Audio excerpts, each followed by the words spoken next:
welcome to Autism Live. We're having an interesting morning here. So I'm so excited to be here. You ever have one of those mornings where the universe just keeps going, oh, I think I'm going to slow you down. Not completely no, but I think I'm going to slow you down. It's just been from the minute I went to drive out of my driveway today, and right then a truck pulled up behind my driveway. It's just been an interesting morning, but we're thrilled to be here. I'm Shannon Penrod. I identify as a proud pony, parent of neurodiverse individual. Those are the words that my son has given me to use. You know, if you watch the show here, that we are very committed to using words to describe people that they give us and tell us. So depending on what words you like to use to describe yourself, those are the words that we want to use to describe you. So I know people will write to me and tell me that neurodiverse is the wrong word, but it's the word, and for a very specific reason, I won't go into it now, maybe later. For a very specific reason, it's the word that my son uses. So I'm honoring what he has given me to use. If you watch the show, you know that it's part of our mission here to provide information and inspiration to that larger autism community that starts with individuals who are themselves, whatever words they use, on the spectrum, autistic, have autism, neurodivergent, neurodiverse, whatever words they use, that's what we honor. They are the beating heart of our community, but we also include in that community everyone who loves those individuals. So that's really important to me because I count myself in that area of the community. And that's what we're here for. I got to tell you, we got a great show today because our guest is Jenny Palmiotto, who is going to be with us in just about 10 minutes or so. And she is amazing. She's the founder of Love and Autism, and she's going to be talking about their newest conference that's getting ready to happen that you guys are going to really love, especially if we have any Swifties in the house. If you're a Swiftie, you're going to love this conversation. But even if you're not a Swiftie, you're going to love the conversation. We're going to get to that in just a minute, but we're live right now on Facebook, YouTube, and Twitter. Our fabulous Chris Desmond is going to show you on the screen some of the ways that you can connect with us. I want to say a shout out to Chris because it is his birthday tomorrow. We won't be doing a live show tomorrow. So if you are deeply appreciative of Chris and all that he does, I know I am. Oh my goodness. I don't know where I would be not here if it weren't for Chris Desmond. So give him a shout out and tell him happy birthday because he's working hard and doing amazing things. By the way, we are on a bunch of different sites live, and we know that many of you enjoy watching us live. And if you are watching live, we love it when you write to us. The chat is open right now. You can be writing in now, talking to me, or writing in later and talking to Jenny, whatever flips your switch. But we know that the lion's share of you listen to us in podcast, and that's a lovely thing. It is a free download wherever you get your podcast. But I do want to say that when it comes to you for free, there are ads. And I'm unapologetic about that. That makes it free for you, which I'm sure if you're like me, I really, really appreciate that. However, I know some of you have written in and said, I'm doing something very exacting and it's jarring when I have to go back and forth from the ads. I really want the content. I'd be happy to pay a little bit for the download if that would help and I could have it without ads. Of course, you can do that by going to glow.fm/autismlive. When you go there, it's $5 a month, and that gives you not only Autism Live, but everything we do at the Autism Network. That includes Ask Dr. Doreen and all the other shows that we do. When we do a new show, it shows up in your inbox. You choose to listen to it when you want to listen to it, but it's ad-free. $5 a month. You can't really beat that. Although you can if you pay for it if you pay a year in advance, it's that much cheaper. And believe me, we're going to be around at least another year. Several more years, in fact, we are planning on. We're getting ready to move the studio in just, I don't know how long. It was supposed to be a couple weeks, I'm not sure. But I'll tell you about the auction that we're having next week that you're going to want to check out because we're selling a lot of stuff that we've had laying around for a while. You can't see, but all around me I've got cameras and cords and camera bags and lights and stuff. You know, so if you need something, there might be something. Furniture, right? Not this. I'm keeping these chairs because these are fabulous chairs. Anyway, there's stuff. So all of that's coming. But as you know, if you watch the show, one of the things when we have a guest, we like to start out with a jargon term. And when it can be something that's appropriate to, the arena of what we're going to be talking about, we try. We try. For those of you who might be new to the show, when we do Jargon of the Day, we've been doing this for 14 years. And in the beginning, what we would do is we'd give you an actual definition that would be full of more jargon, and we would make fun of it. And then we would move on to a working definition that was less perfect, but maybe would help you to get a grip on a beginning idea of what this thing meant. So much of the definitions have gotten better. They're less jargony. So now we've added AI in, and we're giving you a comparative two different definitions so that you can see that what's left out of some definitions and what's in other definitions. Sometimes we get a little fatoots, so sometimes we're joyous. And it's very elucidating. So today's term is ableism, something we're going to be talking about with Jenny in just a few minutes. So let's foray in, and our first definition comes to us from Oxford Reference. Ableism is defined as discrimination against people who are not able-bodied, or an assumption that it is necessary to cater only for able-bodied people. Wow, I don't know about you, but that definition makes me break out into hives, right? First of all, there's the whole thing about defining somebody as being able-bodied. Like, who's in charge of that? I'm just going to guess not somebody who should be in charge of that, right?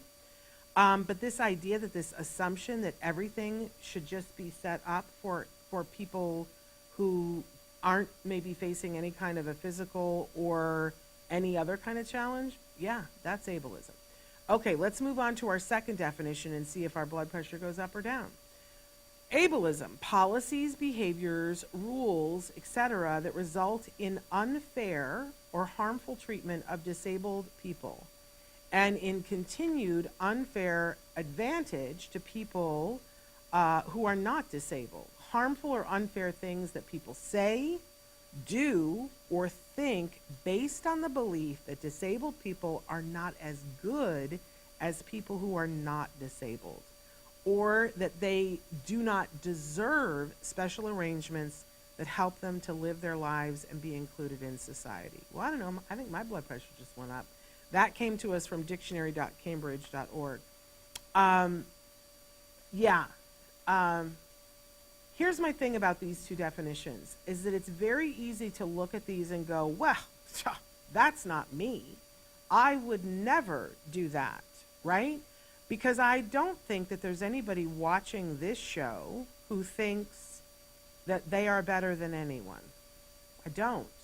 I think if you're here, you probably already know lots of people who are different from you and know that the difference is sometimes the most beautiful thing in the world, right? So it's very easy to get on a high horse and say, I have never participated in ableism. And I think that's dangerous. And I want to say, I find myself getting a little emotional. I grew up with a mom who was differently abled. And she did not like the term disabled. And so I still, have a little bit of whenever I hear the word disabled, because I think that's wrong too. And I don't like able-bodied. I never knew someone who was as able and able-bodied as my mother. My mother was born with both of her feet backwards, clubfoot, both of them. Both of her legs had to be broken as a child. She was like Forrest Gump. She walked in braces. But my mother played girls basketball in braces. When I was 4, my mother, who was studying to be, she was already a nurse, but she was studying to be an LPN. We were in the backyard in a kiddie pool. I was 4 years old. My sister would have been 6 and my brother would have been 2. And my mother heard screams coming from down the street. There was a very big thoroughfare. It was just 2-lane, but busy thoroughfare separating us from another part of the neighborhood where there were a bunch of houses, and probably 4 houses down there were screams that were coming. And here my mom had 3 little kids, and she, in a kiddie pool, right? But she said to my sister and I, everybody get out of the pool, don't get in the pool, stand here, don't do anything or go anywhere. I'm going to go see what's happening. She was on crutches. And she, my mother could book on crutches. And she went and, held up a crutch, stopped traffic herself, went across, leapt, it was like a 3-foot hedge with a little bit of a fence in front of it, like pole vaulted over it on her crutches, got to the house, and they were screaming because a 2-year-old had gone into the pool during a party and had drowned. And my mother resuscitated her and saved that little girl's life while a bunch of people who were supposedly able-bodied stood and didn't know what to do. My mother was the most able-bodied person in the room. So I kind of hate this disabled thing. I know other people don't have a problem with it, but that's where I come from. And still, you would think, because I grew up with someone where it was a consideration. This was before there were ramps in front of buildings, folks. This was before there were all kinds of accommodations. There were places that we could not go as a family because my mother could not get in if she was in a wheelchair or on her crutches. And that would snake my mother out, man. She would be like, she would find a way that the following year that we could get into that building. I'm thinking about museums and things that we would go to. She'd be like, okay, I'm going to, because there were times when she was in a wheelchair, but there were times that she was on crutches and times when she could walk on her own depending on where she was because she had multiple surgeries. But it was never okay with my mom. She wasn't going to stand for things being in her way or in our way because they were in her way. And I do notice some things because I was raised this way. But does that prevent me from sometimes inadvertently, without thinking about it, being ableist? It doesn't. And I think we all have to be mindful and willing to be wrong sometimes. I think the only way we get through ableism is by being open-minded. Now, it's wonderful that we're having our guest come and talk specifically about this topic, about ableism and what it is, because one of her partners that she is doing this event with is the fabulous Alex Plank. And I have to say that Alex Plank is such a dear friend of mine because Alex has no fear to tell me if sometimes he teases me because he knows I'm like, what? And I think that's fun for him. But there have been times in our friendship where I have said things and Alex has pointed it out to me and said, that's a really ableist point of view, Shannon. And I've gone, it is? But then it asked me to further investigate and go, okay, I need to change some of my stinking thinking. Because there are times when we are so used to doing something our way that we can think it is the only way. And that is ableist. It just is. And if we aren't willing to recognize that all of us are susceptible to that kind of thinking, I don't think we get far.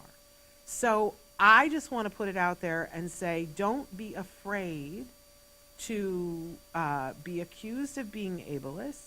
Don't be afraid to recognize ableist thoughts. And if somebody says to you, I think there's a higher path than the way you're thinking, I know it's a little embarrassing, right? But if we don't let go of that and do better, we can't be better. And we need to be better, especially those of us in this community. We need to be better to help raise up ourselves and everybody that we love, yeah? So I can't wait to hear what Jenny has to say about this. Let me tell you a little bit about Jenny. Jenny has some letters after her name, which a lot of letters, actually. I know the LMFT, but she has PSYD. I want to know what that specifically means. She is a thought leader in the neurodiversity movement and the visionary founder of Love and Autism, an organization dedicated to dismantling systemic ableism and championing the belief that autistic rights are human rights. Boy, do we appreciate that so much. As the owner and clinical director of the Family Guidance and Therapy Center, she has pioneered neurodiversity-affirming therapy practices that empower autistic individuals and their families by fostering strengths, relationships, and positive autistic identity. Her advocacy challenges the narrative that autistic individuals do not desire or require love, authenticity, and belonging. Who could possibly think that they don't want that?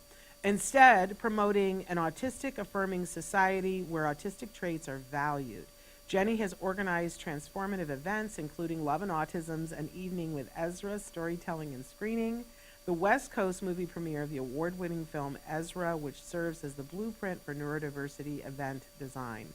She is hosting the upcoming Love and Autism's Eras Tour, where over 200 autistic guests and allies are gathering to celebrate autistic authenticity and belonging in a way the world rarely makes space for.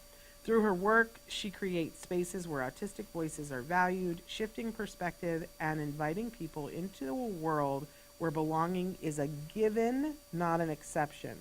She continues to write, speak, and create meaningful opportunities for change, ensuring that neurodivergent people and their families feel seen, heard, and deeply understood. How amazing is that? I wanted to read that all to you because it's all true and all fabulous. So let's welcome back to the show after a long hiatus, Jenny. Is she there? She is. Jenny. Oh, we got you now. Did I do it right? Yep, you're there. Hi, Jenny. Okay. Yeah. Hi, thank you for having me. I'm so thrilled that you're here and excited to hear more about this newest conference. Is that what you're calling it, a conference? Or it's an event, actually. An event. Okay.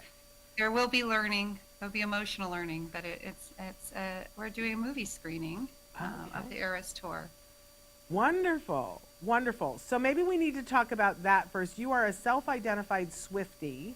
You're calling this the Eras Tour.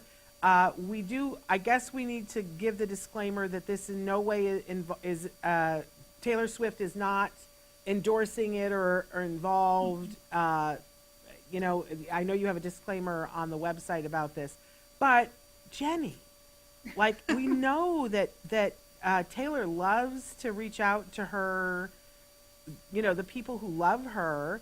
I mean, is there a little part of you that's hoping that she shows up or that she in some way does something?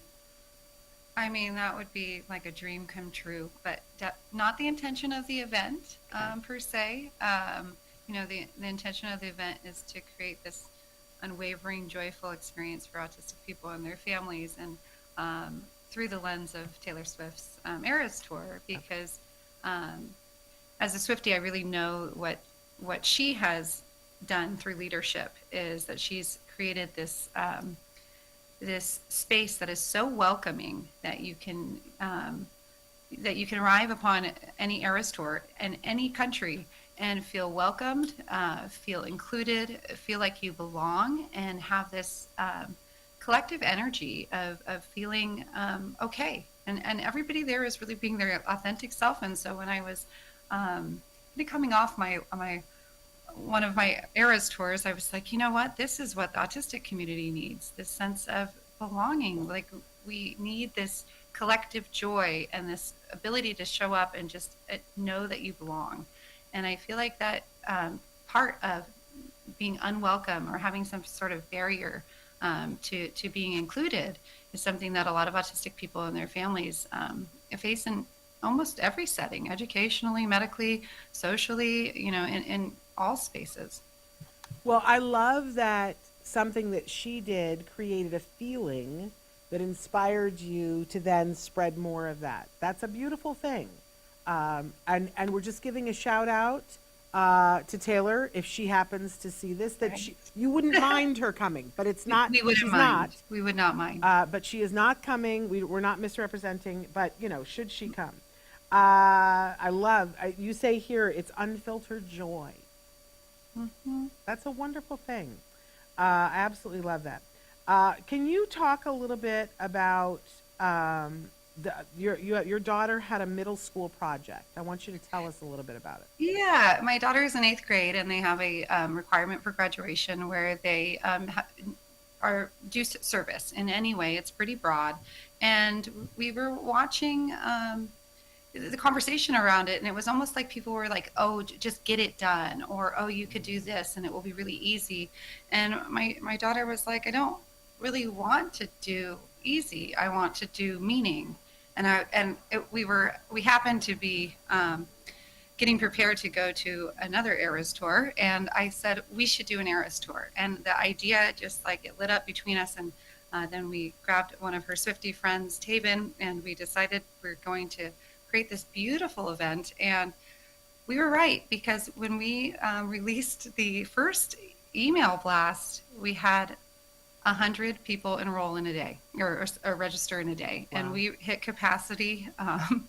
We actually had to call the place, the Thursday Club, and ask them, well, what exactly is the capacity? Can we extend that? And what if we don't have, it's standing room only. So we did actually get to extend it and expand our capacity. And so now we have over 200 guests coming together to celebrate autistic love and joy and Taylor Swift. There we go.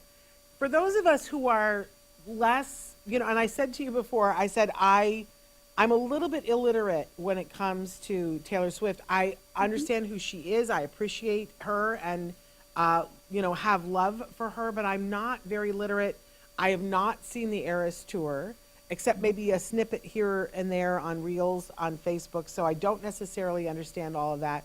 But you have dovetailed this all into some thoughtful design for the event. What does that mean for those of us who don't know?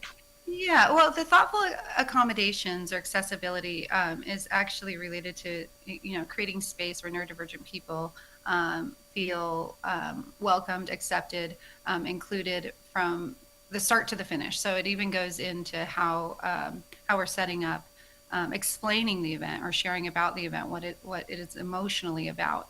And one of the things that when I was able to go to Taylor Swift's events, what I noticed immediately is this sense of welcome. And it was contrasting to what I notice in that autistic people experience, that they like, even in events that are supposed to quote unquote accommodate or are even for autistic people, sometimes say like, go regulate over there. Like you're welcome here, but if you need something, a sensory experience, etc., go over there, leave the event. And so in when I'm thinking about event design, I'm really thinking about as an entry point, even when we're considering, would this be a reasonable event for me? Would I feel comfortable and interested, and does this excite me and do something for me? It starts there, and then it travels throughout the full event, where all of us have different regulatory experiences and different emotional needs and different social needs, relational needs in any given space that we go to. And so this event kind of affirms that. And so we have, places for quiet relaxation that are just more light conversation. We've got spaces that are for dancing, singing, joyful movement. We have a space that is for full unwind. So if somebody is feeling a sense of anxiety or just really needs more silence, more reflective space, we have that space designed. We have outdoor space for panoramic ocean views in this beautiful setting. And so we've wanted to cultivate this experience that like you get to move through any event and have the experience that you'd like, that is intended for you at that moment, at any given moment. And so, even we have a game room set up with all these Taylor Swift inspired games, Uno, trivia, definitely the bracelet making. You talked about Swiftie, not knowing Swiftie culture, and I'm reaching, but we are going to be doing bracelet trading. These are all the friendship bracelets. We have tons and tons of these bracelets. And this is one of the things that is so beautiful about Taylor Swift and her fans, is that they come with these bracelets to give each other. And it's an invitation to just immediately connect. And I've never seen anything like this, where I go to lots of concerts and lots of events, and I notice that we all have common ground. We enjoy this type of music, but we're not connected. And so what Taylor Swift has done with the friendship bracelets and her fans, is that it has become this immediate opening. And I love that. I love that aspect in life, that you can come by yourself. I think that non-autistic people value showing up with a group or showing up with somebody and might not go to an event alone.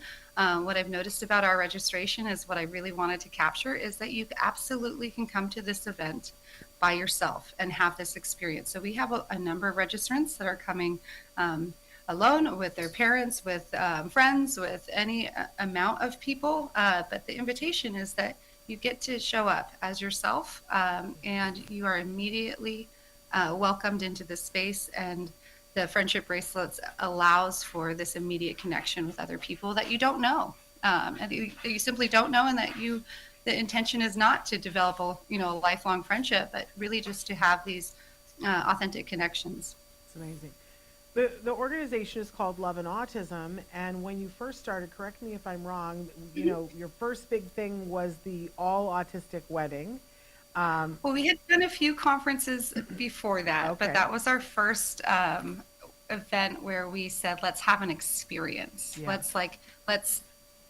Let's not just talk about these themes. Let's embody these themes.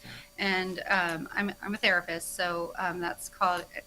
I'm an experiential therapist, meaning change happens in the room, and it's not like you talk about it and then you go out and change, but change happens within the therapeutic space. And so I brought that experiential aspect into our event space and said, let's embody it. If we're talking about love, if we're talking about relationships, what is something that embodies this? And it was this wedding, and Which was amazing. it was wild. That was fun.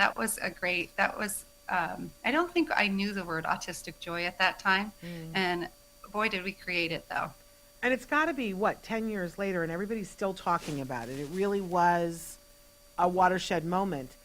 But I'm wondering, there's so much confusion around, and I've seen this with other organizations when they talk about love, that then everybody thinks that you're just talking about romantic love and you're just talking about sexual relationships. And I know you're not.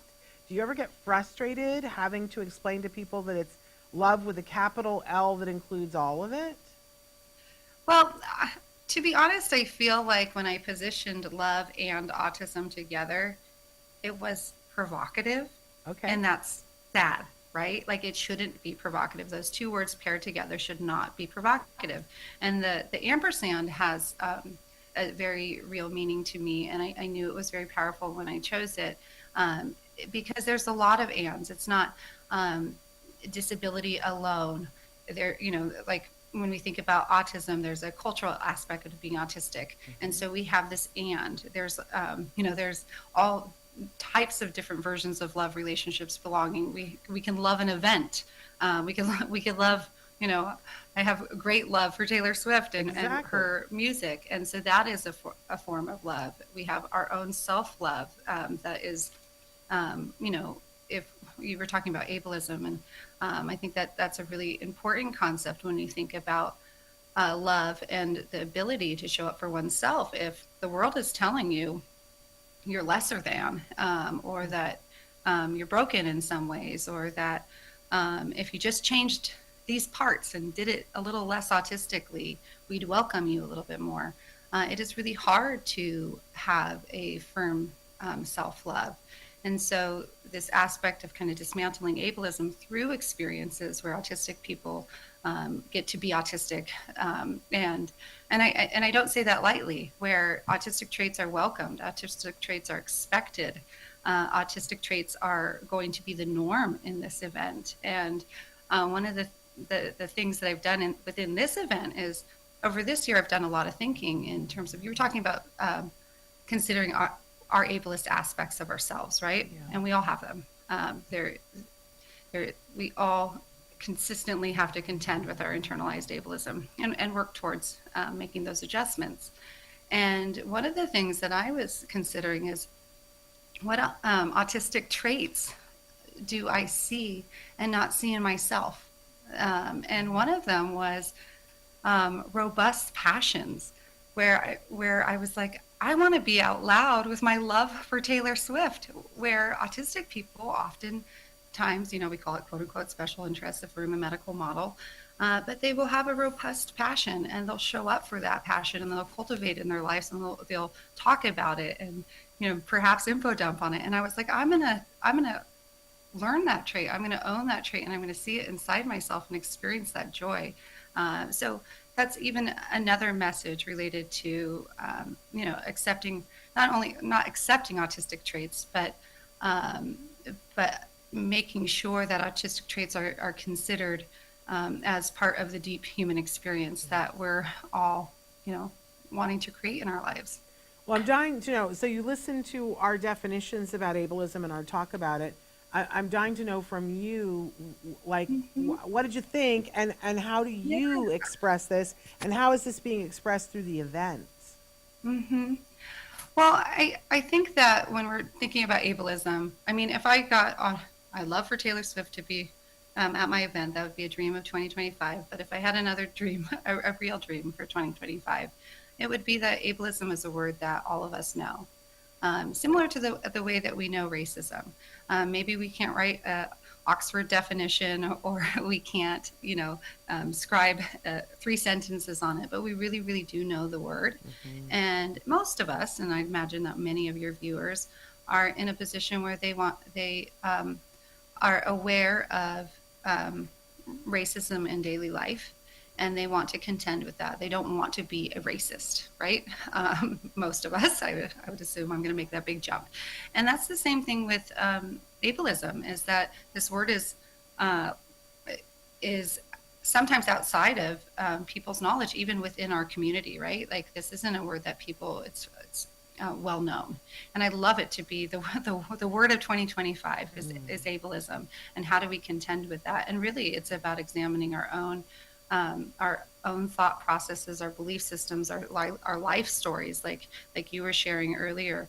And then how do we act upon the world? How do we understand if I have this limiting belief about somebody that is different than me in any way? How do I act upon the world? And is that a way that is infringing on the rights of other people, or making their experience harder? And if that is the way, can we adjust that? And so the first thing we need to do when we're thinking about ableism is to kind of consider, what are our own limiting beliefs? Where do they come from? How do they show up in our everyday lives? And I think that most often ableism is unintentional. And even within our, a lot of us in helping professionals in the medical model, the educational model, and community spaces. And like you said, it's lovely when somebody can point out something where there's a growth moment for you. Yeah. And oftentimes when those experiences happens, we can become kind of defensive. And I've taken that defensiveness, or even that experience of, um, to mean, lean into it, experience what that is, and consider where that might be coming from. And then from there, we can consider, how do we become better people with what we think and believe now? How do we continue to extend that, to be to have to have thoughts that don't infringe on the rights of other people, and actions that don't infringe on the rights of other people, whether they're unintentionally infringing or not. We do really need to be considerate that it's in all of us. And I liked, I think that your conversation about the word disabled, I can see where you're coming from. I really feel like I want that to be a neutral word, right? Like, Yeah. disabled is a neutral word. It should be a neutral experience. It shouldn't be, to be non-disabled is superior, to be non-autistic is superior to being autistic, or and I think that ability to see disability as neutral, as human, helps us consider when we find parts of ourselves that are not feeling neutral about it. And when I say neutral, it doesn't mean that, oh, we do nothing about it. In fact, it means that we can then think about it as, oh, we're not pitying somebody for this. We're not excluding somebody. We're not seeing it as a disadvantage, so that we can then create spaces and systems that allow this neutrality to exist. And right now, the systems, I think that so often, unfortunately, a lot of our medical and educational systems kind of perpetuate ableism. Yeah. Yeah. It's a lot to think. I'll work on being more neutral with the term, but for very specific Hmm. reasons, it's harder for me. And I find that's true for so many people with so many different words. Um, you know, Hmm. I think when we started the show 14 years ago, we were using one set of language, and then we heard from Right. people, and they said, that doesn't apply to us, and we don't like that, and Hmm. that Hmm. offends me when you use that term. And we were like, oh, maybe we should use this set of terms. And Right. then other people said, but no, I don't like that. And what we discovered is it's so individual, Hmm. and that honestly, why don't we celebrate that? Does it make it uncomfortable and difficult sometimes? Hmm. Yes, because sometimes if I don't know the words that somebody uses, I will use a word and they'll go, hey, that's not the word I use. And I have to say, my apologies. What words would Hmm. you like to use? I try to remember beforehand to say, please identify yourself with the words that you would like, and we will use those words for the show. I don't always remember to do that Well, and, because, and I but feel, like I've had a lot of goes at this too, right? You, we have learned new words. We've discarded certain words.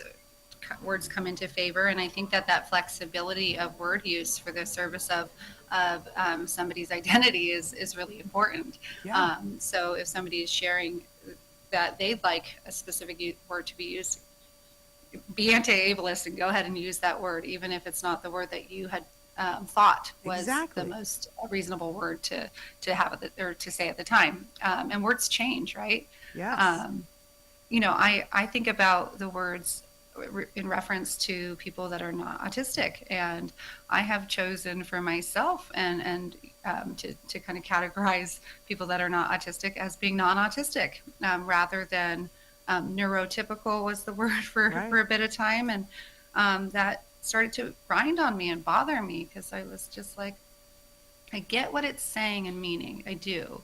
And I get that the intention wasn't to have a hierarchy, that one was better than the other.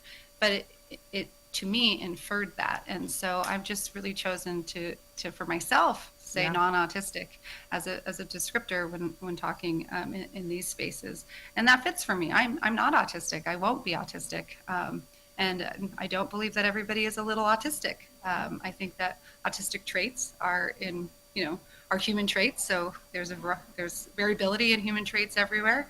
But yeah, I think that words are important, language is important, and how we adjust when something is on. Somebody brings something to us is also one of the most important things. So when we're thinking about how do we become um, anti-ableist, how do we lessen our ableist parts, it is about saying, I might not know right now, but I certainly can respond when I do know.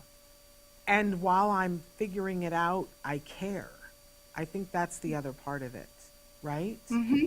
That Mm-hmm. that I think when we get, Right. I mean, you yeah, hear people using the R word still, and oh, I'm just like, and people will say, and I'll be like, yo, like, no way. Like, and they'll be educated moms my age, and they'll be like, oh, come on, we just, we said it in the 90s, we said it in the 80s, and I'm like, leave it there. You're right. intelligent enough to not choose that word. And so I do feel like another part of it is to be brave enough to make sure change is occurring. So some of us can be braver at different times and louder in our words and language and take bigger risks. But in the event that you feel like you can take the risk, helping somebody see that what they're saying or doing is a form of ableism is, Yeah. I think, very, very important. And you don't have to do it as like very unkind. You can just put it into somebody's space, like bring it to their attention. Yeah. And hopefully that those little shifts, maybe it doesn't shift in the moment. Maybe people have to go reflect, uh, outside of that interaction. But I think that is just one of the ways that we can really change. Like people ask me all the time, well, what can I do? Like I don't own an organization, or I'm not a professional, or I don't have a bunch of letters behind my name. And it's really about doing it in everyday interactions. And if we know the word and we can use the word ableism, Yeah. and we can also um, bring into the awareness, other people's awareness, these experiences, we are creating change for maybe people that don't feel like it's safe enough to have their voice, or share where the discrimination is happening. Because at the end of the day, ableism is discrimination. Yeah. Yes, and I appreciate that you said you think that most of it is, that a lot of times it's unintentional, but I think that sometimes that's just as dangerous, if not more, because then it's so easy to say, well, that's somebody else doing it, and point the finger instead of, looking and going, hey, where am I on this? I do want to Yeah, say, go ahead. I think that part of, but I didn't mean it in that way. That can actually dot dot dot, and I can hear it from your position. Like you have when we're in a position where we say, but I didn't mean it that way, Right. and that really could be a very real state. Like, oh my gosh, I really didn't mean it that way. We do as individuals have to take it further and say, and I can hear it in that way now, Yeah. and I'm open to the possibility. Or not that, like, like, it's not splitting the difference, or like, we could agree to disagree. It's when we understand something new about ourselves that we can then integrate it immediately with what's being shared. And that part is, like, um, because if you didn't really intend for something to be harmful or hurtful, and you find out it is, then repair it. And you Exactly. repair it in that moment, and then in future moments. Yeah. Yeah. Because you brought up the R word, I have a dear, I mean, close friend who used that word on a regular basis, and every time I would clench, but I felt, I think for a lot of years I felt like, oh, I don't want to say something because I don't want to hurt her feelings. I don't want to push away the friendship. I don't, I guess I was afraid of what her response would be. And then finally, it was like 2 years ago, excuse me, that's how recent it was, Yeah. that I said, you know what? I love you so much, but can I tell you Hmm. there's something that you're saying that every time you say it, I have a physical reaction. Excuse me. And she said, my goodness, what? Hmm. Oh, I'm so sorry. I have a tickle in my throat now. But we had a real heart to heart. And she said, I had no idea. And I said, well, and I want you to consider I might not be the only person feeling that way. Hmm. And she stopped. Excuse me. I'm going to Yeah, let you yeah, talk. And it was absolutely. powerful. And we are better friends for it. And she said, I Mhm. really appreciate that you told Mhm. me because, Well, and I think that is something, comfort and discomfort. That sometimes we choose immediate comfort, like the idea of, like, well, she is a nice person. I know her heart. I can see her heart, and like, it's, and so we choose the immediate comfort, rather than the discomfort of bringing something to somebody's attention. And what you discovered is that discomfort, that you experienced when you just shared, and ended up revealing actually a much better version of the relationship, because you were actually experiencing discomfort inside, and then you brought the discomfort outside, and you said, can you hold my discomfort? And she did. yeah, And then the relationship proceeds. In the event that she didn't, right? Like, yeah, then we have a decision point of, my discomfort wasn't held. My discomfort wasn't considered. So now what does this mean about our relationships, or our interactions? And so I do think that, so often we can take ourselves out of a place of comfort and into momentary discomfort, and that is for the purpose of the greater good. And the greater good doesn't even mean in the large future of all of her interactions. It was actually the greater good of your guys' friendship and relationship. And, so, but I also know that, like, when I think about ableism and autistic human rights, so for so long it has been on the backs of autistic people and their families alone. It's like, it's your battle over here, yeah, and that just can't be the thing. It just can't. It has to be something that every one of us is is at the forefront of our lives, so that we're all considering how do we decrease discrimination for autistic people and their families. And it doesn't, it can't just be something that autistic people have to do alone. Amen to that. It is a difficult time right now. There are a lot of things that are changing, and I've seen a lot of people say, I got to remove myself from social media because it seems like I just know even in mine, just the other days, I hadn't seen this kind of comment in 20 years, but I know. I saw somebody who We was thought like, it was over, right? what's that? We thought some of this was over, right? Oh, You and I have done this version of pure culture before. We yeah. have, and it's hard. It creates so much anguish and anxiety. Like it's so sad, and I understand that escape from news for certain people, that Yeah. it's so heavy. Yeah, go on. Sorry. No, no, no. But it's funny because somebody had said it's like when you peel back the linoleum that was kind of cracked and wasn't perfect, but you were working on it, and you peel back the linoleum and you see that there's mold and crap and bugs underneath, And we've kind of pulled back some linoleum, I guess, and see that there's much more work to be done. I mean, I'm hoping we pull back that linoleum and we hit hardwood floors. Yeah, Gorgeous, yeah. beautiful. Let's get that we down could to it. restore. But yeah, we're contending. This is a very difficult moment. I think that even 6 months ago, I wouldn't have been able to predicted how relevant this conversation about ableism would be, because you know, people are hating out loud again. Yeah, And that is something that then we have to love out loud even louder, and we have to be clearer with each other that within this space, being autistic isn't something that you need to change or cure, or and that doesn't certainly mean, or that certainly continues to mean that absolutely personalized services and treatment and care and access to any workspace, educational space, that all still needs to be considered. But it is a harder moment in people's lives, and I feel like there's some, right when you started talking about it, I was like, this is a very tender space for those that are doing this for the first time, yes, and those that are doing it for a second time, yeah. or more.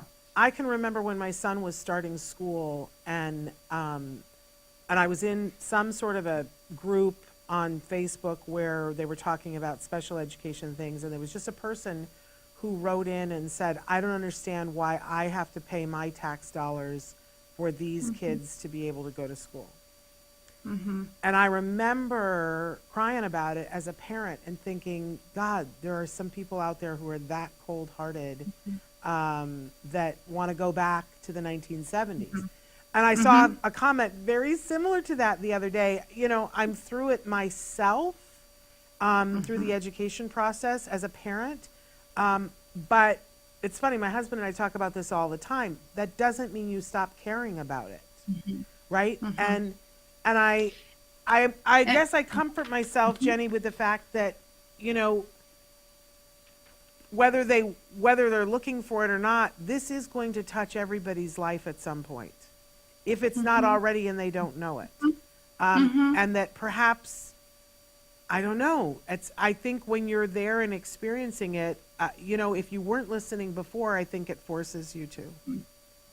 Absolutely. And so when we feel like we can be loud, and that it's safe enough to be loud and safe enough to be bold, and I'm saying safe enough because certainly if somebody is feeling unsafe to kind of call out discriminatory systems and comments, anything, then I don't want to say that that's the only way through, is to contend with whatever the ableist experience is happening. But I do think that right now it calls for any of us and all of us that feel like they have a voice to be a voice, and to be able to say, my tax dollars do get to go to any and all students to have access to public education and individualized public education and personalized medicine and Yeah. so when we can, when we're feeling, we should. Yes. And I think that it allows for those that are feeling like they can't, or Yeah. that they're very scared as to where we're going in this next year or so, to know that there are people that are actively walking alongside them, and that are demanding that human rights are afforded to everybody, not just the non-autistic or non-disabled people. Absolutely. And in fact, part of this Eras tour, you are welcoming and helping people to come to this with the express purpose of being allies. Is that correct? Absolutely. Yes. I always, like, there are people that are coming to this event that have emailed and said, I just really love, like, I love Taylor Swift. Can I go? And I'm like, absolutely. Yes. And, part of this is that we can all ally to and create autistic joy and belonging within this event and others. And so, yeah, we're not exclusively autistic at this event. There are allies as well, and it should be a really, really wonderful and magical experience. I think so often when Alex and I have created a number of events together, and so sometimes when we're dreaming again or we're creating again, we talk about what we didn't achieve or what was kind of a miss or something that was not accessible, and then we repair it, or we think of something that we just saw and we say, how do we do this better and different and more interesting, or how do we talk about this in a way that is more inviting and more inclusive to autistic people. So I mean, hopefully we'll have another round of learning and do it again in some other format. But this particular event, I think, um, will be a really safe and comforting and comfortable event, while also being very, joyful and high energy, and hopefully people make some great connections for the day. I love it. Okay, we're almost out of time. We really are out of time, but we have to tell people how they can find more information. Do you have room for more people to register? We are going to shut off the registration after 15 more people. Okay. So You guys, there's 15 spots. So if you want to go, you got to jump on this. So www.loveandautism.com, and then you can see where the Love and Eras tour is, and click on that to register. Is there it is free. It's free, no cost. Okay. Yeah. So people need to do that right away.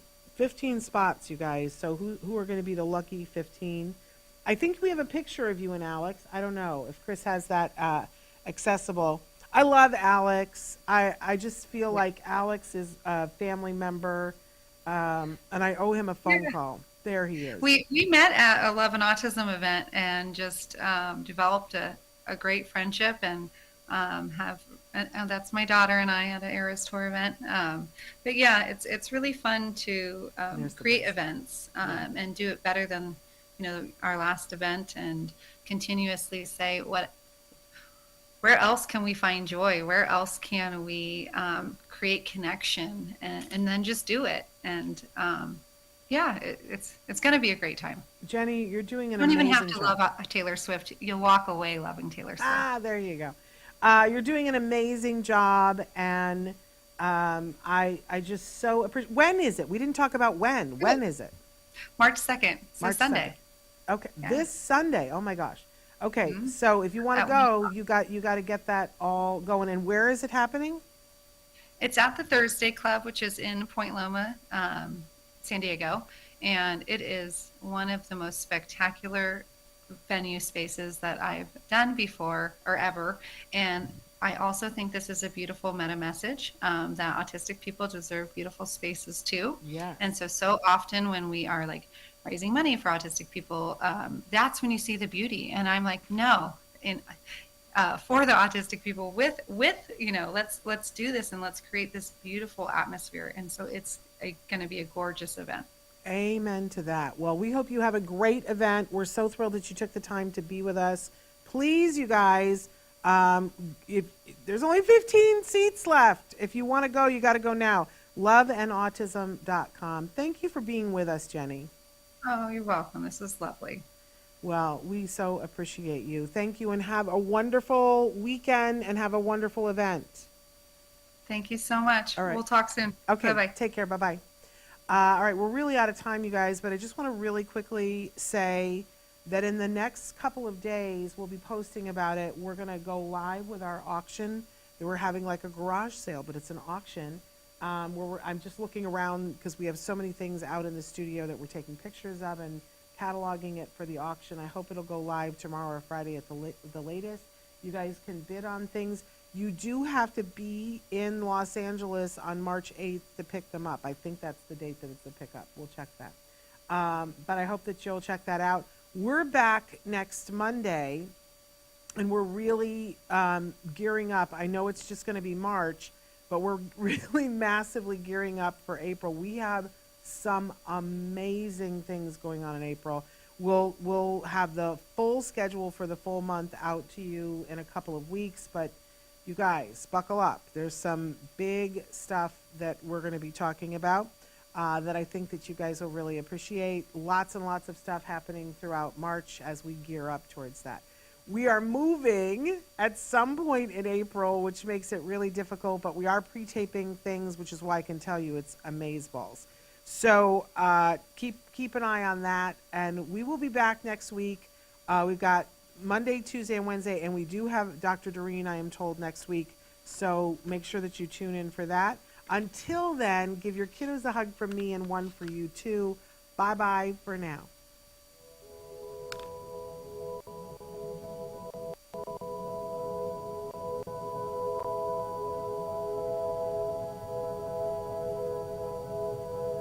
If you found anything helpful in this video, please give us a like. In fact, make sure that you smash that subscribe button on YouTube and give us a like on Facebook.